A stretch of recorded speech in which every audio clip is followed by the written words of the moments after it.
Students, कैसे हैं आप सब। आशा करती हूँ कि आप सब अच्छे होंगे। देखिए बेटा, हम लेसन 23 का अध्ययन कर रहे थे। कौन सा था? मानव का श्वसन तंत्र। अब देखिए बेटा, हमने कल श्वसन के बारे में पढ़ा था कि श्वसन क्या है। तो श्वसन यानी वातावरण से ऑक्सीजन को ग्रहण करना और शरीर की जो सजीव कोशिकाएं उनके द्वारा CO2 को बाहर निकालना क्या कहलाता है? श्वसन। अगर हम श्वसन के आज का जो हमारा टॉपिक है वो है श्वसन के प्रकार। अब श्वसन के प्रकार की बात करें तो बेटा, श्वसन मुख्यतः दो प्रकार का होता है। एक होता है बाह्य श्वसन और दूसरा होता है आंतरिक या कोशिकीय श्वसन। बाह्य श्वसन नाम से स्पष्ट हो रहा है, यानी कि ऐसा श्वसन जो शरीर के बाहर संपन्न हो रहा है उसे हम क्या कह रहे हैं? बाह्य श्वसन। अब बाह्य श्वसन क्या होगा भाई? वातावरण के अंदर ऑक्सीजन है और उस शरीर की जो कोशिका है उनके अंदर किसका निर्माण हो रहा है? CO2 का। तो पर्यावरण से ऑक्सीजन को सजीव कोशिकाओं के द्वारा ग्रहण करना और CO2 को बाहर निकालने की जो प्रोसेस है उसे हम लोग क्या कहेंगे? बाह्य श्वसन। इसके बाद सेकंड आता है, यानी कि जो बाह्य श्वसन है उसके अंदर क्या हो रहा है कि शरीर की सजीव कोशिकाओं के मध्य क्या हो रहा है? शरीर की सजीव कोशिकाएं और पर्यावरण के मध्य क्या हो रहा है? O2 और CO2 का क्या होता है? गैसीय विनिमय होता है। अर्थात O2 शरीर के अंदर प्रवेश करती है और CO2 शरीर से कहाँ निकलती है? बाहर निकलती है। तो इस प्रकार की जो प्रोसेस है उसको हमने क्या कहा था? बाह्य श्वसन। सेकंड है आंतरिक श्वसन। अब आंतरिक श्वसन या कोशिकीय श्वसन से क्या मतलब है बेटा? यानी कि ऐसी श्वसन की वह प्रक्रिया जो कि शरीर के अंदर संपन्न हो रही है उसे हम क्या कहेंगे? आंतरिक या कोशिकीय श्वसन। अब देखिए बेटा, ये किस तरीके से संपन्न होगी कि जब पर्यावरण से ऑक्सीजन को ग्रहण किया तो ये ऑक्सीजन फेफड़ों के द्वारा कहां पर जाएगी? रुधिर के अंदर जाएगी और रुधिर के अंदर भोजन के पाचन के फलस्वरूप उसके अंदर क्या आ गए थे? पचित भोज्य पदार्थ आ गए थे। तो जो ऑक्सीजन पर्यावरण से ग्रहण की गई थी वो ऑक्सीजन भोज्य पदार्थों का क्या करती है? विघटन करती है, उनका ऑक्सीकरण कर देती है। और उस जब भोज्य पदार्थों का ऑक्सीकरण होता है तो ऑक्सीकरण के फलस्वरूप किसका निर्माण होगा? CO2 का निर्माण होता है, जल का निर्माण होता है और साथ साथ में हमको ऊर्जा का क्या होता है? निर्माण होता है। तो जब ऊर्जा का निर्माण हुआ था तो उसे तो हम हमारे कार्य को संपन्न करने के लिए क्या करते हैं? उसका उपभोग करते हैं, क्योंकि किसी भी कार्य को संपन्न करने के लिए शरीर को कुछ न कुछ मात्रा में क्या चाहिए? ऊर्जा चाहिए। तो ये ऊर्जा हमको किससे मिल रही है? श्वसन की प्रक्रिया से। और CO2 शरीर के लिए अपशिष्ट पदार्थ होने के कारण इसको शरीर से क्या कर दिया जाता है? बाहर निकाल दिया जाता है। तो आंतरिक श्वसन में क्या हुआ कि भाई जो ऑक्सीजन को ग्रहण किया था उसके द्वारा भोज्य पदार्थों के विघटन के फलस्वरूप जो CO2 का निर्माण हो रहा है, ऊर्जा का निर्माण हो रहा है या जल का निर्माण हो रहा है, उस प्रोसेस को हमने क्या कहा था? आंतरिक या कोशिकीय श्वसन। अब देखिए बेटा, आंतरिक या कोशिकीय श्वसन है ये मुख्यतः दो प्रकार का होता है। एक होता है ऑक्सी श्वसन और दूसरा होता है अनऑक्सी श्वसन। कितने प्रकार का हो गया? दो प्रकार का। एक ऑक्सी श्वसन और दूसरा कौन सा है? अनऑक्सी श्वसन। फर्स्ट ऑफ ऑल आप देखते हैं ऑक्सी श्वसन क्या है। देखिए बेटा, ऑक्सी श्वसन यानी नाम से स्पष्ट हो रहा है, यानी कि ऐसा श्वसन है जिसमें किसका प्रयोग किया जा रहा हो? ऑक्सीजन का प्रयोग किया जा रहा हो, तो उसे हम क्या कहेंगे? ऑक्सी श्वसन। अब जब ऑक्सीजन का प्रयोग कर रहे हैं तो ऑक्सीजन क्या करती है? भोज्य पदार्थों का क्या करती है? विघटन करती है और विघटन के फलस्वरूप किसका निर्माण होता है? ऊर्जा का निर्माण होता है।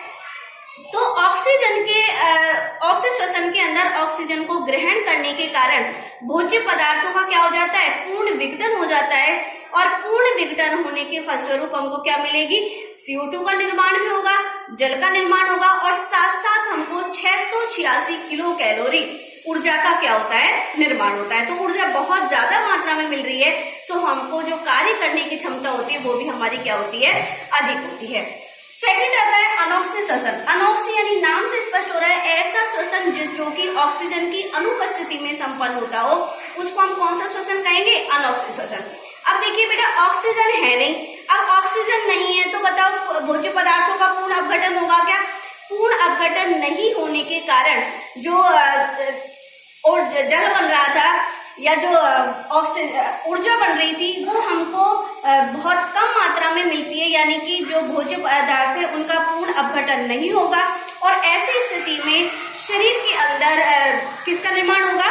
या तो कार्बनिक अम्लों का निर्माण होता है या एल्कोहल का निर्माण होता है या फिर किसका निर्माण होता है? बहुत CO2 का बहुत कम मात्रा में निर्माण होता है। और साथ साथ हमको जो ऊर्जा मिलती है वो भी कैसी मिलती है? बहुत कम मात्रा में, अर्थात केवल 52 किलो कैलोरी ऊर्जा हमको प्राप्त हो पाती है। तो ऑक्सी श्वसन की जो हमेशा विकसित जितने भी जीव हैं उनके अंदर कौन सा श्वसन पाया जाता है? ऑक्सी श्वसन पाया जाता है। लेकिन जो निम्न श्रेणी के जीव होते हैं उनके अंदर कौन सा श्वसन पाया जाता है? अनॉक्सी श्वसन पाया जाता है। तो यहाँ पर देखिए एक बार, श्वसन के प्रकार यानी श्वसन मुख्यतः दो प्रकार का होता है। पहला बाह्य श्वसन और दूसरा कौन सा है? आंतरिक या कोशिकीय श्वसन। बाह्य श्वसन क्या है? देखिए, प्राणी की सजीव कोशिकाओं के द्वारा पर्यावरण से O2 को ग्रहण करना एवं CO2 को बाहर निकालने की प्रक्रिया बाह्य श्वसन कहलाती है। अर्थात इस प्रक्रिया में शरीर की सजीव कोशिकाओं व पर्यावरण के मध्य O2 और CO2 का क्या होता है? विनिमय होता है। तो O2 और CO2 के विनिमय की जो प्रोसेस है उसको हम क्या कह रहे हैं? यहाँ पे बाह्य श्वसन। सेकंड है आंतरिक श्वसन। प्राणी के द्वारा ग्रहण की गई ऑक्सीजन के द्वारा भोज्य पदार्थों के विघटन के फलस्वरूप ऊर्जा व CO2 के निर्माण की क्रिया आंतरिक श्वसन कहलाती है। यानी कि जो ऊर्जा का निर्माण हो रहा है वो किसके रूप में हो रहा है? एटीपी के रूप में उसका स्टोर किया जाता है। तो एटीपी का और CO2 के निर्माण की जो प्रक्रिया है उसे हम क्या कहेंगे? आंतरिक या कोशिकीय श्वसन। अब आंतरिक या कोशिकीय श्वसन कितने प्रकार का हो गया? दो प्रकार का। पहला है ऑक्सी श्वसन और दूसरा कौन सा है? अनॉक्सी श्वसन। पहले ऑक्सी श्वसन देखते हैं। जब कोशिकीय श्वसन ऑक्सीजन की उपस्थिति में संपन्न होता है तो इसे ऑक्सी श्वसन कहते हैं। अब देखिए बेटा, जो ऑक्सी श्वसन है इसमें पदार्थों का पूर्ण अपघटन होता है और पूर्ण अपघटन होने के फलस्वरूप जो इक्वेशन होगी, अब यहाँ पर देखिए हम एक इक्वेशन के द्वारा इसको यहाँ पे पूर्ण अपघटन हो रहा है। देखो बेटा, ये देखिए जो भोज्य पदार्थ है यहाँ पे कार्बोहाइड्रेट का पूर्ण पाचन हो रहा है। यानी कि हमारे पास इक्वेशन है C6H12O6।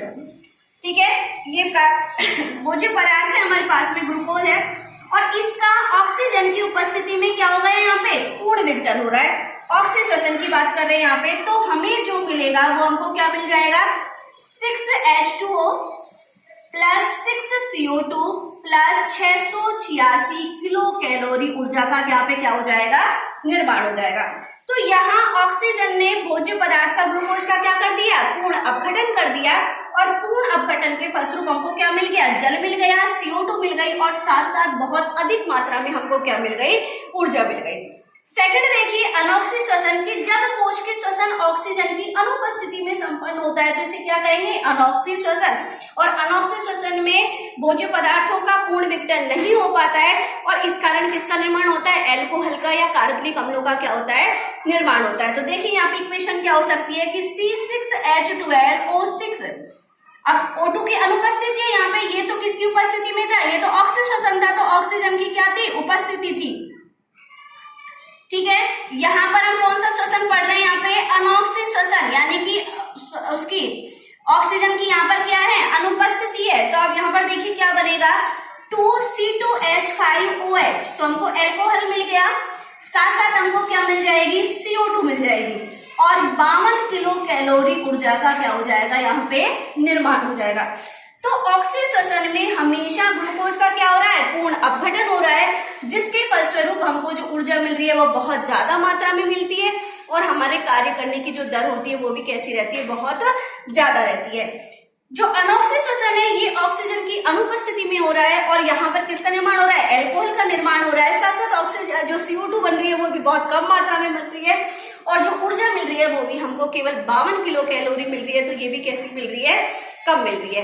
तो इस तरीके से हमने जो श्वसन के प्रकार थे आज उनका क्या किया? यहाँ पे अध्ययन किया है। नेक्स्ट वीडियो में हमको जो श्वसन जो श्वसन तंत्र है वो किन किन अंगों से मिलकर के बना होता है, प्रोसेस श्वसन की प्रक्रिया किस तरीके से संपन्न होती है, इसके बारे में हम लोग अध्ययन करेंगे।